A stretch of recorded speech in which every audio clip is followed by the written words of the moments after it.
കാലത്തിന്റെ ചക്രവാളങ്ങൾക്കും അപ്പുറം പ്രകൃതി അതിന്റെ പച്ചപ്പും ശാന്തതയും ഒളിപ്പിച്ചു വെച്ച ഒരിടമുണ്ട്. പുകമഞ്ഞ് പുതച്ച മലനിരയിലെ സൂഫി. ഒരു വലിയ പർവ്വതനിരയുടെ താഴ്വരയിൽ ആധുനിക ലോകത്തിന്റെ തിരക്കുകളിൽ നിന്നൊഴിഞ്ഞ് പ്രശാന്തമായ ഒരു ഗ്രാമമുണ്ടായിരുന്നു. പച്ചപ്പും അരുവികളും നിറഞ്ഞ ആ ഗ്രാമത്തിന്റെ ഒരു കോണിൽ പണ്ട് കാലം തൊട്ടേ നിലനിൽക്കുന്ന ഒരു ചെറിയ കുടിലുണ്ട്.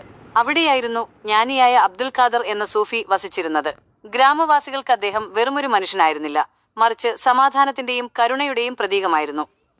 പകൽ മുഴുവൻ അദ്ദേഹം തന്റെ തോട്ടത്തിൽ പണിയെടുക്കും. പക്ഷികളോടും പൂക്കളോടും സംസാരിക്കുന്ന ഒരു വിചിത്ര മനുഷ്യനായാണ് പലരും അദ്ദേഹത്തെ കണ്ടിരുന്നത്. എന്നാൽ അദ്ദേഹത്തിന്റെ അടുത്ത് ചെന്ന് സംസാരിക്കുന്നവർക്കെല്ലാം മനസ്സിലാകുമായിരുന്നു ആ വാക്കുകളിൽ ഒളിഞ്ഞുകിടക്കുന്ന ആഴമേറിയ അറിവ്. ഒരിക്കൽ ആ ഗ്രാമത്തിലേക്ക് അഹങ്കാരിയായ ഒരു യുവാവ് കടന്നുവന്നു. നഗരത്തിലെ ആഡംബരങ്ങളിൽ വളർന്ന അവന് ലളിതമായി ജീവിക്കുന്ന ഇങ്ങനെയുള്ള മനുഷ്യരെ പുച്ഛമായിരുന്നു. സൂഫിയെ പരീക്ഷിക്കാൻ ഉറച്ച് അവൻ ആ കുടിലിന് മുന്നിലെത്തി. ഹേ തപസ്വി, താങ്കൾ എന്തിനാണ്